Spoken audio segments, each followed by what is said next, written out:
For others to log on. So we've got basically after tonight, we've got two more. Yeah, two more. And then we finish this long study that I see most of you have really, really enjoyed it, which is great. Then I'm going to have a break until August, okay? Simply because June I've just got things on, and then July I'm going with my wife to Cape Town because we're going to try again to do this procedure, and hopefully she will get to see the doctor this time. And if she does have to have an operation, then she has to be off for 3 weeks. So I've taken the whole month of July off and just the beginning of August. So I'm looking at starting again probably the second week of August. And what I'm looking at doing is actually doing a 7-week study on Zacchaeus, and just what I've been looking at the story, and it is actually so full of some interesting insights that I think you guys are going to enjoy. So yeah, so we're going to be starting again in August, and it will be a 7-week study on Zacchaeus, and just looking at it again in the context with understanding the Old Testament background, and that there was more to just a little man who went up on a tree to have a look at Jesus. So if you're interested in that, just let me know after our session. Just thumbs up. I'm interested in the next one, and that would be great. I see, Annette, that you did not receive the notes. You're saying in your WhatsApp? Yeah, I didn't get the notes. Sorry. Okay. All right. I'll try and send them after our session now. Okay. So thank you so much. Yeah. So yeah, if you guys are interested in the next thing, whether you are book me in, whether you're live now or in the recording, just send me a thumbs up. I'm interested in the next course, and then I will, closer to the time, I will do all that banking details and all that kind of stuff. Okay. So that will be that. Right. So we are going again into today. Passage of Revelation 14. So today we have another one of those passages with all that stuff that's inside, and I hope that we're going to pull it apart a little today. But I also feel like this passage really opens up for us a conversation that I really feel is central for who I am, and I hope to who you are, and to the church in general, whatever church you are at. Obviously, it's my hope for the church which I'm privileged to be a minister of, but to any church, I think it's a conversation that we should have, that kind of conversation. So we're in Revelation chapter 14, and I want to read the first 5 verses to you, and then we will pull that apart, and we will kind of work our way through most of the chapter. Okay. Revelation 14, then I looked, and behold, on Mount Zion stood the Lamb. Now remember, the vision that John has been having up to now is basically the content of the book of Revelation, and it's been about the beast and pain and persecution and all that bad stuff after bad stuff. And all of a sudden John goes and he says, but then the vision almost changes. Okay, that the language sort of changes, the description changes. And how does it change? He says, I saw the Lamb. Okay, and that by itself is quite a statement to say, I saw the Lamb. And I just want to point this out, you want to have like a turnaround in your life, almost like John in this book of Revelation, and he says, I saw the Lamb. Now, I don't know how many of you remember that him turn your eyes upon Jesus, look full into his wonderful face, and the things of this world will grow strangely dim in the light of his glory and grace. And it's almost as if that hymn was not published in the time of when John was writing the book of Revelation, but let's say it was. It's almost as if all of a sudden he, after all the chapters that he's written, all of a sudden he says, "But I saw the Lamb," and what implication is it for John that he saw the Lamb? What implication is it for us that we fix our eyes on Jesus? And I love that line because it's so true. It changes the vision for John, and it should change the vision for us. As we can proclaim with John, I saw the Lamb. I fixed my eyes on Jesus. So let's look and see what actually happens. Okay. So Revelation 14 continues and says, and with him 144,000 he had his name and his father's name written on their foreheads. And I heard a voice from heaven like the roar of many waters and like the sound of loud thunder. The voice I heard was like that sound of a harpist playing on the harp. And they were singing a new song before the throne and before the four living creatures and before the elders. No one could learn that song except the 144,000 who had been redeemed from the earth. It is this who have not defiled themselves with woman, for they are virgin. And you think to yourself, okay, too much information. Why do I need to know that about these guys? Well, it carries on. It says, it is these who follow the Lamb wherever he goes. These have been redeemed from mankind as first fruits. Now, when you do get your notes of this lecture, I want you to circle that, okay? Or if you're taking your own notes, I want you to circle that. For God and the Lamb in their mouth, no lie was found, for they are blameless. Okay, so let's stop right here for a little bit. First of all, I want to pull out this 144,000. We touched a little bit about it, and I want us to look at it from a bigger picture. Who are they? What are they? And there is a lot of opinions and options for this interpretation of 144,000. And I don't know what that most of them are better than others, okay? So I don't know that the one is better than the other, but most of you at some point or another would have encountered some men and women who would ring your doorbell and tell you that there are 144,000 and that they are the actual people who get to go to heaven, okay? Nowadays, because of Corona, they sort of changed their tactics a little bit. They don't ring on your doorbells anymore, but apparently they just choose a number and they phone your number and they share a little bit of who they are, whether you want to listen or not. But I'm talking about the Jehovah's Witnesses. And they proclaim, part of their doctrine is that there are 144,000. And I don't know if you heard that. Well, if you did, that's wrong. Okay? It's an option, but in my opinion, a wrong one. Another option for the 144,000 is that this is Israel. In other words, the followers of God up to the point of the arrival of Revelation. Now, it could be, it does make sense. 144 is 12 times 12, and every time you see 12, it is normally associated with the tribes of Israel. We spoke before the 12 tribes of Israel, 12 disciples, 12 tribes of Israel, Old Testament, 12 disciples, New Testament, combination of the two. So it could be there. I don't know if you can see the connection there or not, but that's another option. Another option is that it could be the martyrs, those who've been witnesses for the slain lamb. Okay, It could be also that, and there are so many other options as well.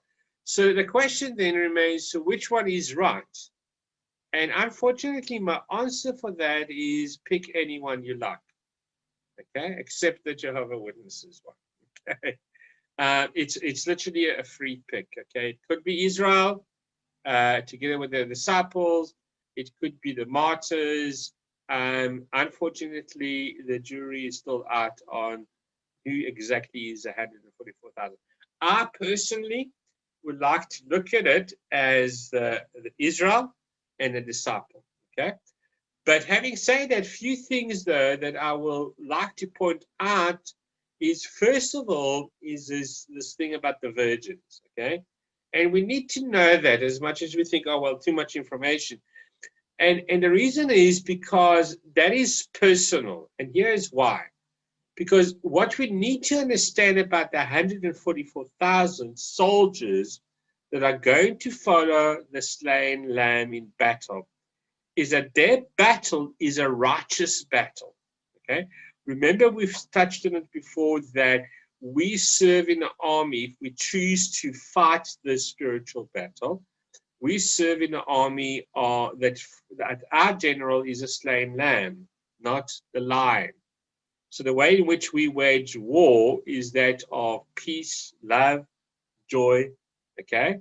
So if the thing about them, the soldiers being virgin, is that they're going to follow the slain lamb in a battle, which is a righteous one. They're going into a holy war. And in that kind of war, the soldiers will always dedicate themselves to purity in all sense. Okay. So that they don't get involved in anything that will not make them pure, as they dedicate themselves to the holiness of the cause. And that's why we need to know that they are virgin. It's almost a statement being made that they are about to enter into a holy war. And that's important to know, because it's a kind of war following the general who leads that war, who is the Lamb. The other thing I want to talk about is that there are the first fruits. And this is really, really important, because for us, this chapter is going to have all kinds of harvest language in it. And I really want us to capture what is going on in this harvest. So if you think about a wheat field, what happens is that some of the wheat gets ready before the whole field is ready to be harvested. In other words, some of it gets ripened earlier. So they would have called that first fruits. And that would have been something that they would have harvested first and take that to the temple. And that would have been something to offer at the temple, and it would have been distributed to the poor. Okay, so the first fruit, if you think about it, are the best of the best. Okay, are you guys with me? Yes. Okay. Thank you. So what happened is that 144,000 is described as the first fruit offering. Now, what does that mean? It means that the harvest is coming.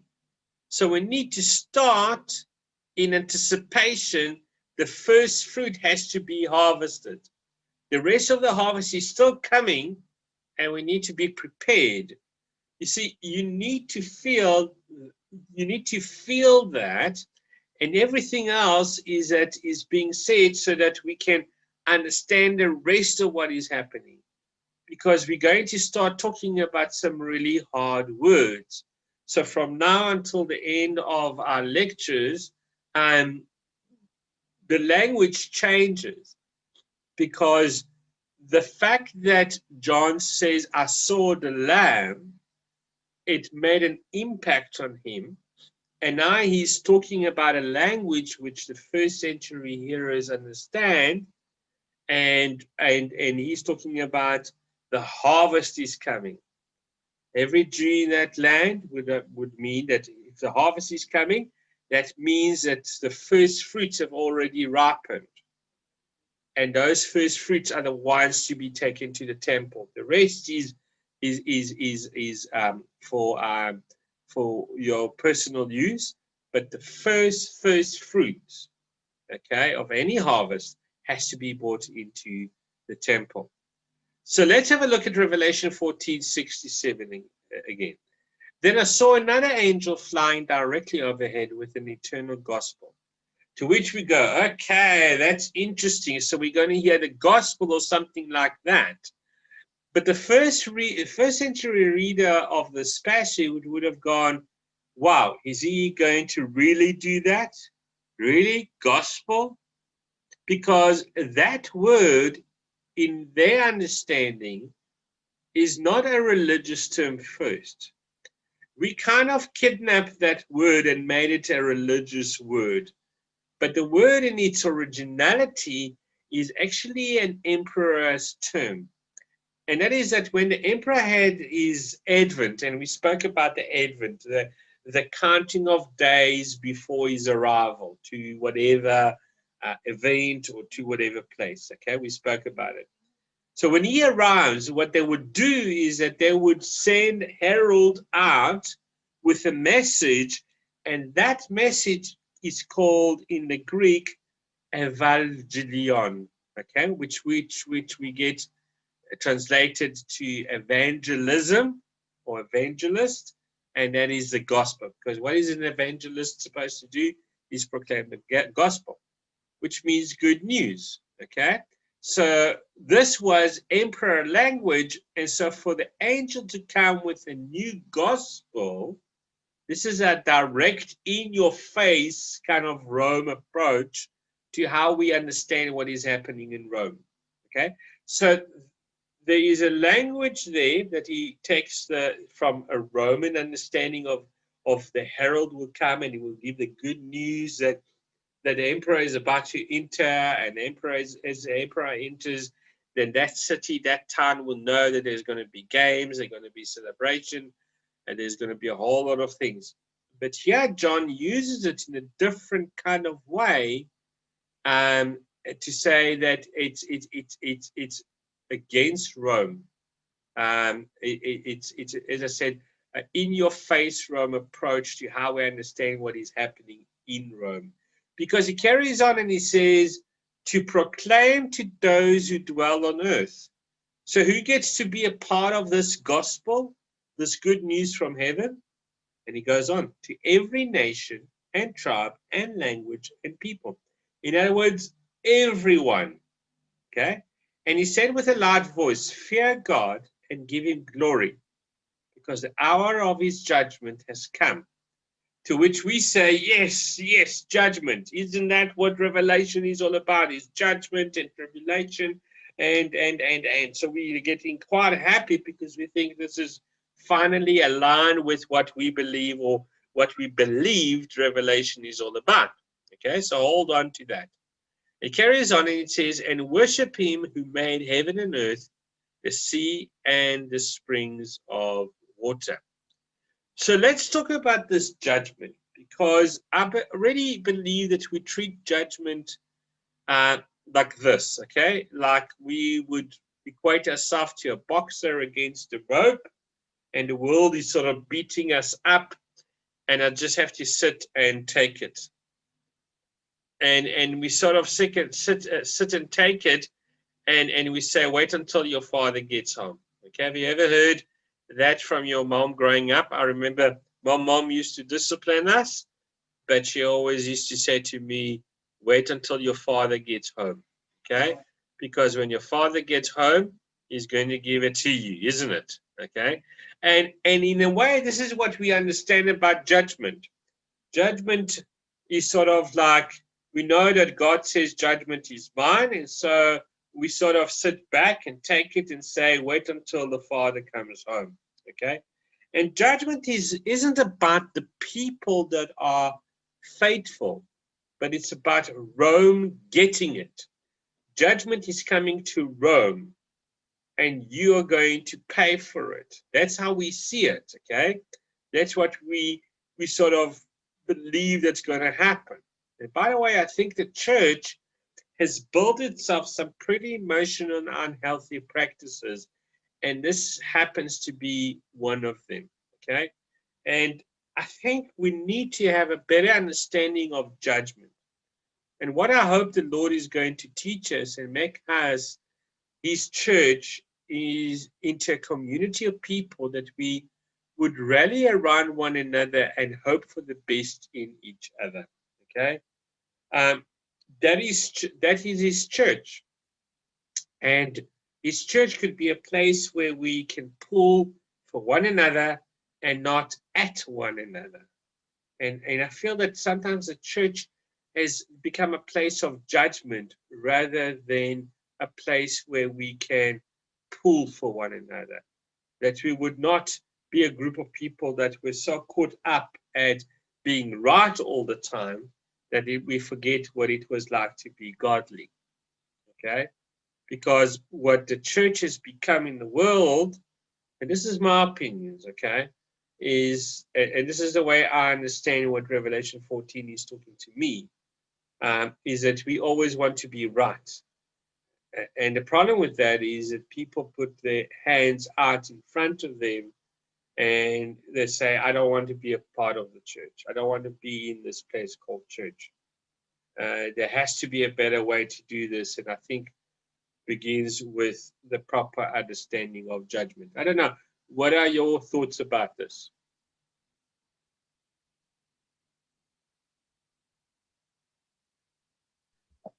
I agree with you on it, Lefine, and it's very evident in today. Okay. Yes, I also agree. Yeah. I mean, it's a hard pill to swallow, but you know how quick we are to judge the people out there, and guess what? If we judge the people out there, those people out there are still going to remain out there, isn't it? So it's and that's how I said in the beginning. I think it's a conversation that we need to start having between us and with our church leaders and so on, that perhaps we've judged too much and we need to, you know, not necessarily accept what is coming our way, but maybe look at it in a different way and see how can we make a difference in it, rather than sit from the outside looking down and saying, well, you know, this and this and this and that. Okay. So I want to look at verse 14 and 16, and I want us to see what happens after these angels come and they begin to speak. So it says, then I looked and behold a white cloud, and seated on the cloud, one like a son of man. Now, who is that? Okay, it's Jesus. Now, this is a direct quote from Daniel chapter 7, verses 10 to 13, which is so important. Why? Because in Daniel chapter 7, the Ancient of Days comes and he sits on his throne with his books of judgment. Okay? And the one like the, carries on, it says, and the one like the Son of Man shows up and he says, all authority in heaven and on earth was given to one who is like the Son of Man. And he took the books. So when the Son of Man comes, what is he carrying?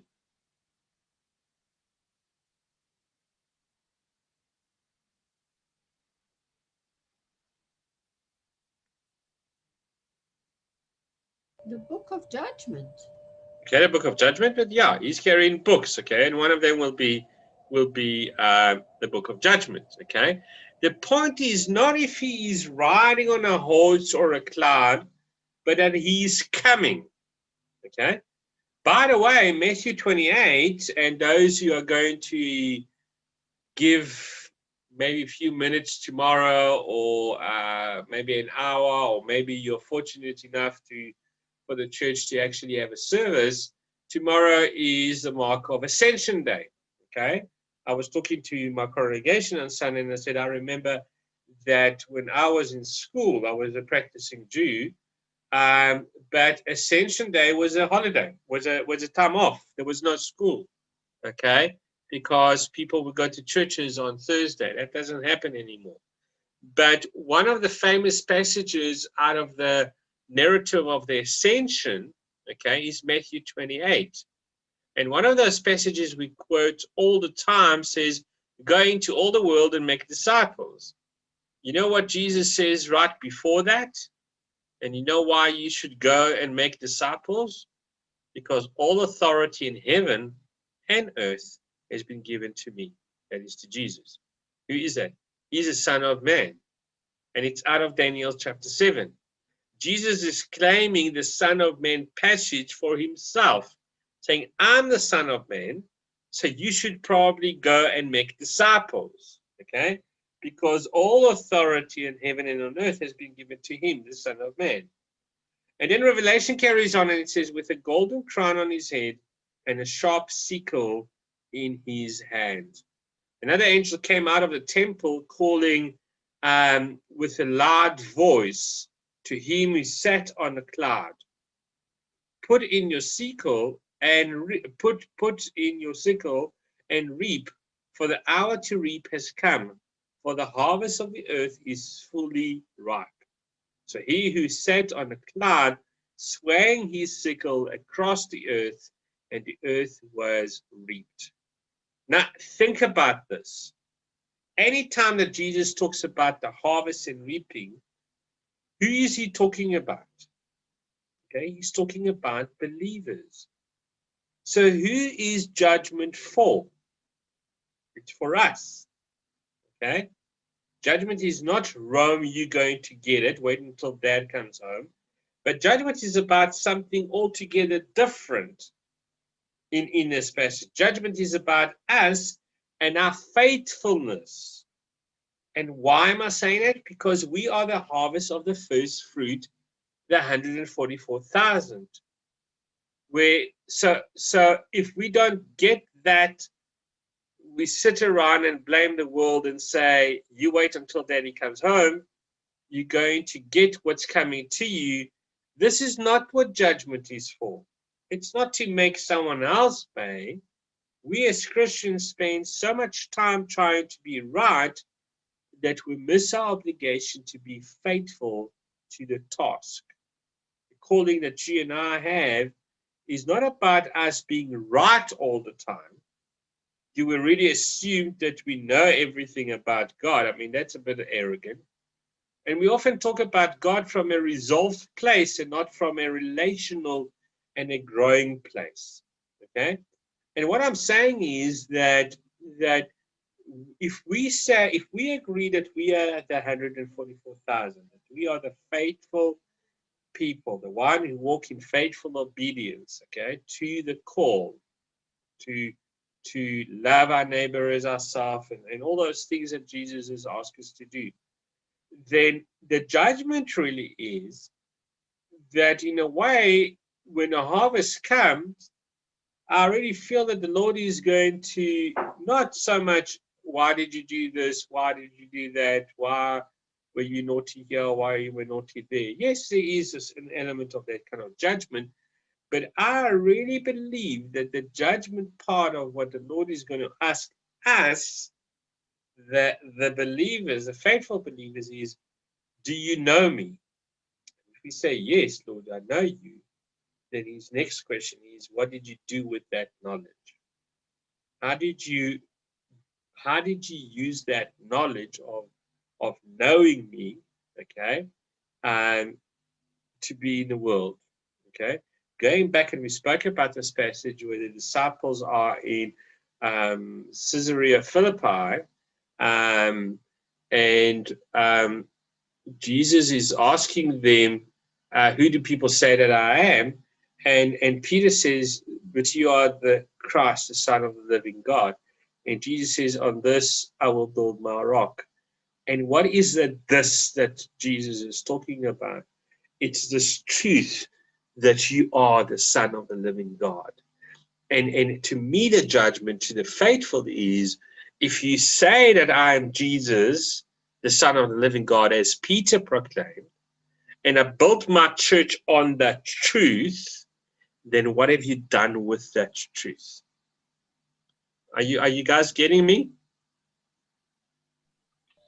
Yes. I hope it's not just a nodding yes, just because it's yes. but that there is more to that. Okay, we've got about a few more minutes for the session to end, so I'm going to stop the session now, and I will see you in the second session. Okay, just think about it. Cheryl, you're getting there. I'm glad to hear that. But think about what I'm trying to say here, and we'll have a little bit more of a discussion in the second session. So I will see you all just now. Thank you. Okay.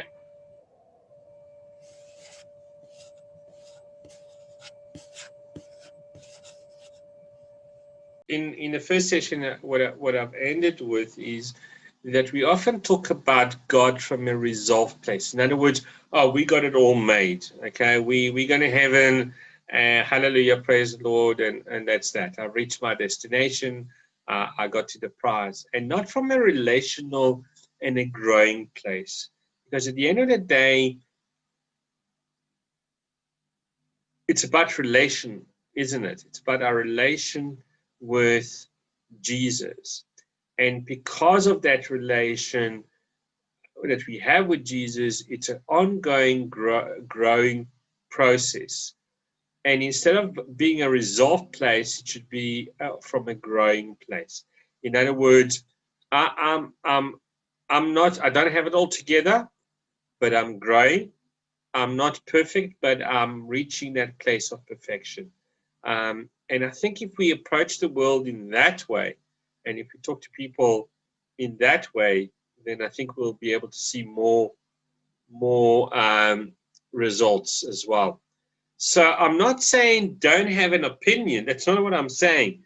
You see, as long as we all try and figure out what the word says, we will get there, because then we are pulling for each other and not to be wrong. Okay, you see, it is then a totally different way of engaging with each other, especially in a conversation about God. Because if you're all still learning from the word and trying to learn from the word, then we are constantly growing. I mean, how many of you have sent me messages saying, wow, you know, there's so much has come to light to me from this course, from this study of Revelation. You know, one of you said you've never read Revelation, and now because of this you understand Revelation and you actually want to read Revelation. And that is because what I've done, what I've done is that I've created a conversation about God, a conversation that we're all growing in. And I don't proclaim to be an expert on Revelation. I don't have any doctorates or anything like that. You know, but what I do is exactly what I've been doing, trying to get you to see the things within the context and to see everything within its historical context as well. Okay, so it matters how we do that, and I think that the church has to stop trying to be right and start being a better version of Jesus in the community. We need to love Jesus and love people well. I mean, didn't Jesus say, by this they will know that you are my disciples? And what is it this that he's talking about? It's because you love one another. Okay? And do we actually do that? Thank you. Do we actually do that? Do we love our neighbor as ourselves? It's easy to say, and it's a nice cliche word that we're saying and all that kind of stuff, but are we really living it out? Because that's what the world is looking for.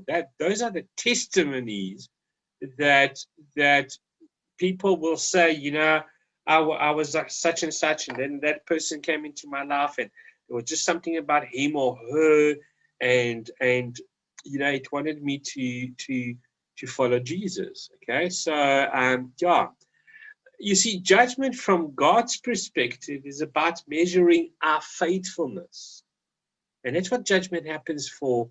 And the question I have is, how are we doing? Okay, how are we doing in that?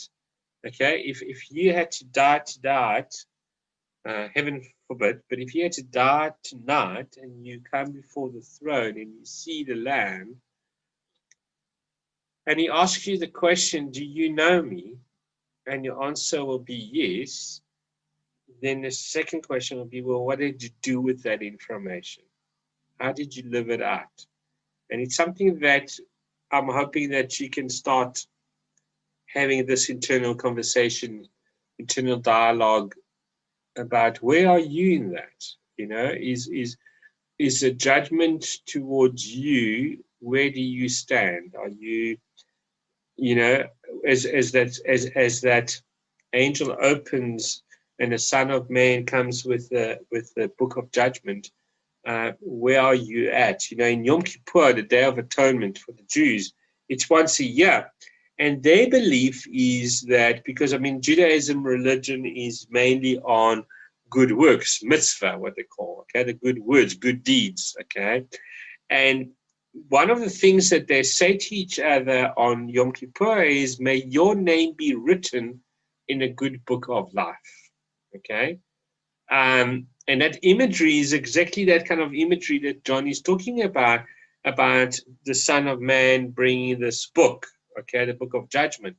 And the idea is that they're hoping that with enough good deeds, as God looks back into the year that has just gone behind you, have you got more good deeds than bad deeds? And the Day of Atonement is allowing you one day to hopefully change God's mind and allow your name to be written in a good book of life. Okay, so that's what that kind of understanding of the judgment. And if you take that kind of understanding with the questions that are posed to you, that I feel that the Lord will pose to us, where do we stand? Okay, in Hebrews 11, it's this chapter where there are all these stories that by faith these people did this and that, like Abraham and so on and so forth. Okay, so that's the first half of the chapter, by faith, and that's great. And there is the second half of the chapter 11 of Hebrews, and then there were these other people who were sown in half, and their heads removed and family taken and thrown into the prisons. And you think to yourself, sure, what happened to all these faithful? Okay. And the world was not worthy of them, it says. Same faith. And what we often do is that what we measure is, are we living our faith right based on how we feel God is blessing us? Which, if we are honest, is more about Rome's blessing than God's blessing. Okay, by me saying Rome's blessing, I'm talking about the world's blessing than God's blessing. And if you know what I mean, and I would like to invite you to consider the possibility that for some of us, what if the second half of Hebrew is our testimony? Is God less faithful? Or are we being less faithful to him? Okay? Because we have to hang in there. We can't quit. And here's why. And the last two verses of Hebrews ties for me everything up. And all these, though commanded through their faith, did not receive what was promised, since God had provided something better for us, that apart from us, they should not be made perfect. You know why you have to hang in there, and why Revelation constantly tells us to hang in there? Because your life is the fulfillment of what they died for. These 144,000. You're honoring the legacy of the people that you are a part of. Christians, Jesus followers, are a part of history of laying our lives down regardless of the cost. And I think if I had to contextualize it to this country in today's day and age, our country, we lost our touch. We lost our touch. We want to have our cake and eat it too. And it doesn't work that way. So I want to leave you with that. We stand on the shoulders of their faith. The question is, what will it look like for your children or your grandchildren to stand on yours? Because we know what that 144,000, the symbolic 144,000, we know what they had to endure for their faith. And we've spoken about it in length of the things that they had to make choices on. So we know that we stand on their faith, on their shoulders. But what kind of a legacy are we leaving behind for our children, our grandchildren, and even go beyond that, a generation that you might never get to see. Okay, the generation of your grandchildren, children, and so on. So yeah, that's what I would like to leave you with. Any observation, any questions? I know it's quite a bit to take in, and I've changed a bit the way I looked at this chapter in the previous one. So any remarks? I'd just like to remark on, especially this last part, speaking about we should take it basically as our part of our testimony to be tried as well. It just brought to mind the part in scripture where Paul is in jail, and he exhorts us to take it as all joy to Yes. have that thorn in our side. Yeah. I actually was preaching on it on Sunday. We've been looking at the book of Philippians, where Paul is exactly that in chapter 4 says, rejoice. I say it again, rejoice.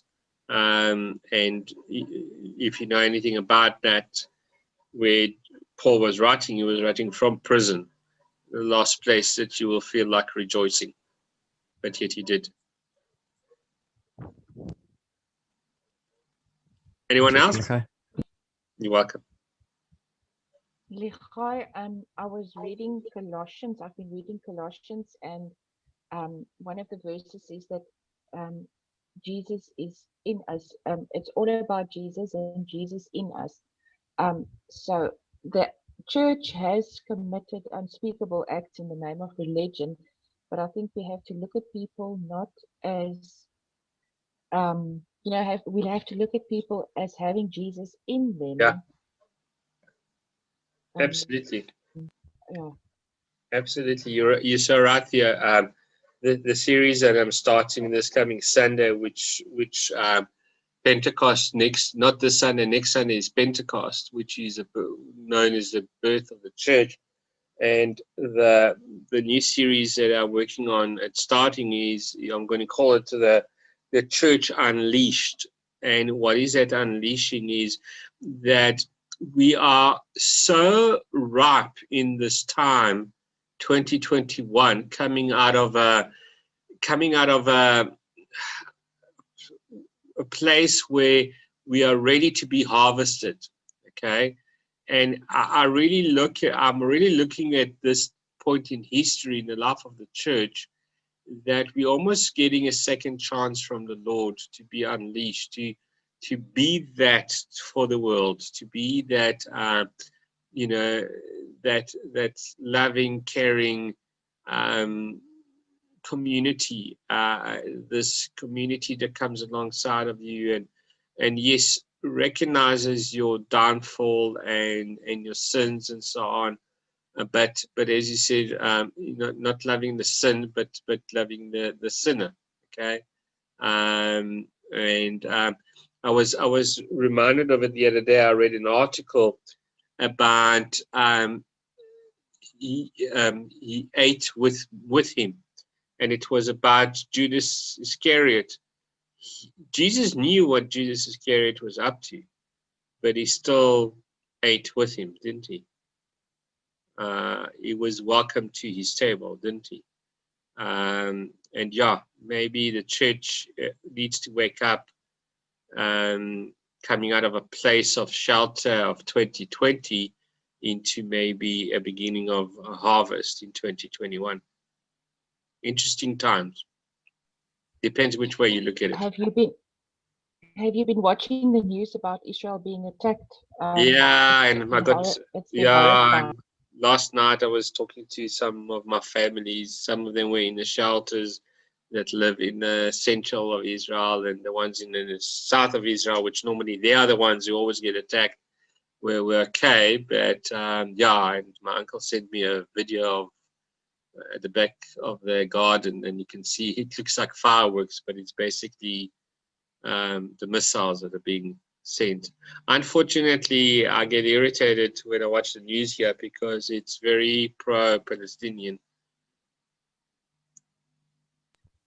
Yes, definitely. Victor and I were watching YouTube. I think it's the Al Jazeera Yeah. news, and they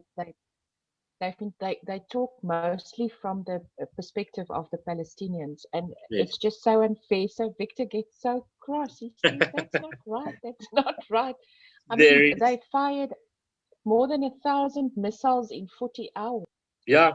Now, when I was chatting to my cousin's daughter, that we reconnected on Facebook, she said within that half an hour that we were chatting backward and forward on Messenger, she said within a half an hour, 50 rockets were fired. So yeah, if you want to, I know this is not to do with the lecture, but if you want to, any of you want to, there's a website called Walla, WALLA, and it's Walla News. And when you see it, you'll see it all in Hebrew. So Theo, if you still remember your Hebrew, it will be okay for you. But if you don't, just press at the bottom. It will say Hebrew and English, and then you press English, and everything gets translated to you in English. I think the only Hebrew Victor and I remember is Sherupi. Anyone else, guys? About what we spoke about tonight. It's certainly given us a lot to think about. Again, I seem to do. Yeah, I was going to say I seem to do a lot of that lately. Hey. I agree. A lot of food for thought. Well, good. As long as it's fruit, and it's the first fruit, and not the rotten fruit. Yeah.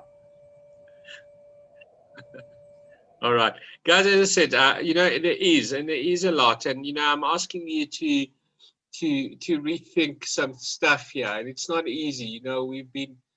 We've been sort of stuck in a way in which we do church, and that's why I'm saying that maybe 2020 was a bit of a allowing the land to lay fallow before the harvest, and for us to almost take a compulsory Sabbath.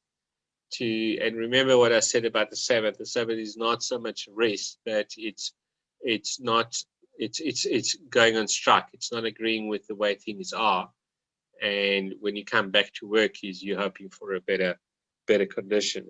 I believe in a way maybe 2020 was that kind of Sabbath year for us to take count of ourselves and ask ourselves those difficult questions. And re-look at the church. Does the church have to maybe go back to basics? And the back to basics was love your neighbor as yourself. Go and make disciples. I was asking someone the other day, and he's a minister in this church as well. And I said to him, when was the last time you had a new believer in your church?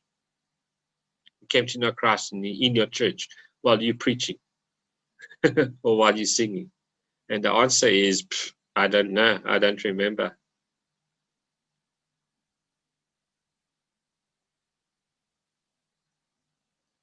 And there was silence. Yeah, I'm just being, I don't know if you can hear me. Yes, I can, Cheryl. So I'm being challenged on this loving your neighbor as yourself. Today, for example, an old gent who lives nearby by himself and has no family, and spoke to me for the first time. Normally he kind of, anyway, he said to me, he's really battling to keep up with his housework. And I was immediately challenged that I need to go and and help him clean his house. So I'm gonna have to do that soon. Okay. And then because of where I live, well, not just in London, but because of where I live, I'm surrounded by every denomination and religion. So I have lovely Muslim neighbors, Sikh, Hindu, Jewish. I have every kind of Christian. What And my Muslim neighbor, 2 doors down, is going to Pakistan tonight because her father is very ill with cancer, and I really felt like I should say something to her, and I didn't know what to say, and the only thing I could say to her was that I can't give you really anything except pray for you. She said, yes, please pray for me. And I said, when my dad was very ill, all I could do was pray to Jesus, and he really helped me. So I'm just praying that that kind of really takes hold of her now. Yes. Yeah, through what she's going through with her family. So yeah.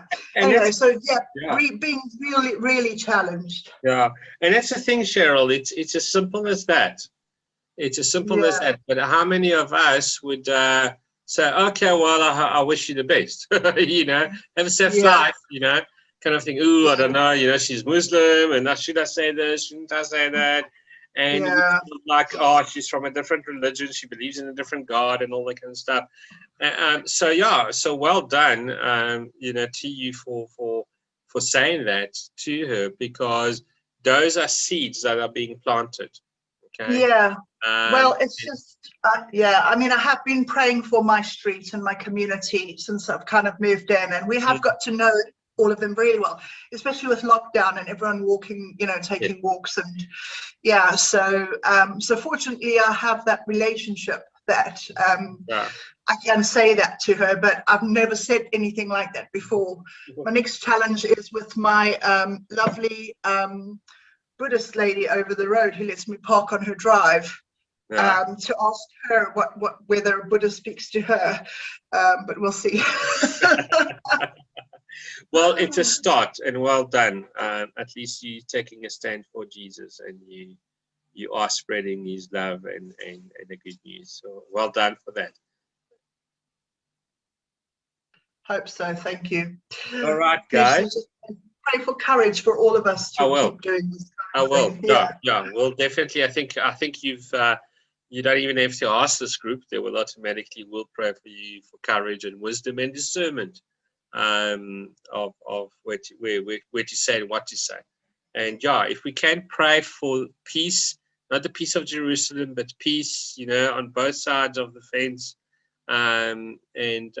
You know, let's just pray that they can reach across the fence and find some kind of a solution, that because they can, you know. One of the videos that I was sent was, it was obviously a news interview, and they were talking about what was happening in Israel, and it's in Israel, and it's in Hebrew. And on the one side, there is a Palestinian Israeli, third generation living in Israel, Palestinian Muslim guy. He's actually on he's on the Knesset. He's in the government, okay? Because you actually have a Palestinian party, and obviously they want enough seats for them to be on the Knesset, on the Israeli parliament. And he was saying, speaking to a religious Orthodox guy, not ultra Orthodox, but let's say an observant Jew, and he was saying to them in this interview, he says, you know, I'm fearful as well. The missiles that are being fired don't know where Jews, Muslims, and Christians live, because you can have a Israeli Muslim Palestinian living right next door to you, okay? And when the missile's being fired, you don't know where it's going to land. And he says, you know, I'm scared for my children, for my life. And you know, up to now, they were sort of arguing, him and this religious Jewish guy. And the religious Jewish guy stands up, and you think to yourself, you know, he got upset or whatever. So the interviewer, she says to him, what are you doing? Why are you standing? He goes, no, I have to give a hug to my brother. And they both hug on national TV, the news, you know. And many people, my cousin was saying that it made a lot of Israelis and Palestinians who were watching it, if a Jewish a religious Jewish guy can hug a Muslim Israeli Palestinian, then there is hope. But there needs to be that reaching out between the two. So yeah. Anyway, next week, what we're going to do is lecture 12, and we're going to look at the problem with suffering. Isn't that an interesting topic, okay? So we're going to be looking at that. So I will see you next week, and look out for the recording, and I promise you I will send the notes tomorrow as well. Okay. Many thanks, Levi. Thank you. Good night. Thank you, Reverend Fag. Good night.